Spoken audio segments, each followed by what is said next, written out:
हमेशा से पत्नी का स्थान ऊंचा माना गया है। किसका स्थान? पत्नी का। पत्नी का। जी। हमने आप लोगों के ही माध्यम से सुना है कि कृष्ण जी और रुक्मणी जी का विवाह हुआ था, लेकिन हम सब जो हैं राधा कृष्ण को पूजते हैं, राधा कृष्ण को मानते हैं। तो यहाँ हम लोगों का कई प्रश्न ऐसे आते हैं कि रुक्मणी जी का क्या अस्तित्व है और उनकी क्या कहानी है? इसमें दो कहानियां हैं, दो कथाएं हैं। जब भगवान श्री कृष्ण वृंदावन से द्वारिका गए, मथुरा, फिर मथुरा से द्वारिका गए, तो जो वृंदावन की किशोरी जी श्री राधा रानी थी, वह राधा रानी ही रुक्मणी जी के रूप में वहां पहुंच गई। तो जो राधा जी हैं वही रुक्मणी जी पहला। परंतु इसको ये कई जगह ये उल्लेख है, शास्त्रों में है, इसलिए हमने आपको ये बात कही।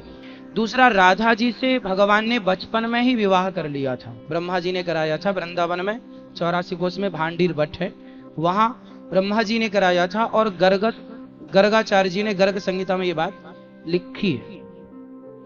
तो ये हो गया विवाह राधा जी का। अब प्रश्न ये खड़ा है कि भगवान रुक्मणी जी के साथ मंदिरों में नजर नहीं आते, केवल पंढरपुर में विट्ठल नाथ जी रुक्मणी जी के साथ खड़े हैं, बाकी हर जगह राधा कृष्ण ही, क्योंकि राधा जो है ना प्रेम की प्रतिमूर्ति, और भगवान के बगल में राधा जी नहीं, प्रेम की स्वरूपा राधा जी खड़ी हैं।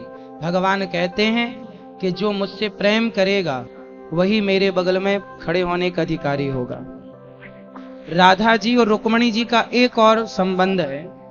एक बार की बात है कि रुक्मणी जी और भगवान श्री कृष्ण द्वारिका से एक संत जी आए, दुर्वासा जी, उनको लेकर के रुक्मणी जी आ रही थी, तो उन्हें प्यास लगी तो भगवान ने पाद प्रहार किया, तो रुक्मणी जी ने पानी पीना स्टार्ट कर लिया। रुक्मणी जी ने भगवान से नहीं पूछा कि आप भी पी लो, गुरुजी बैठे हैं, गुरुजी को भी नहीं, क्योंकि इतनी प्यास थी किसी से पूछने की फुर्सत नहीं थी। तब दुर्वासा जी ने कहा, रुक्मणी जी आपको जरा सी प्यास लगी तो आपने सबको भुला करके अपनी प्यास बुझाई और किसी की तरफ ध्यान नहीं दिया, लेकिन 100 वर्षों से राधा रानी कृष्ण के वियोग में अपना खाना पीना पानी भोजन त्याग कर केवल कृष्ण कृष्ण जप रही हैं। इसलिए उस त्याग को प्रभु आप सम्मान दीजिए।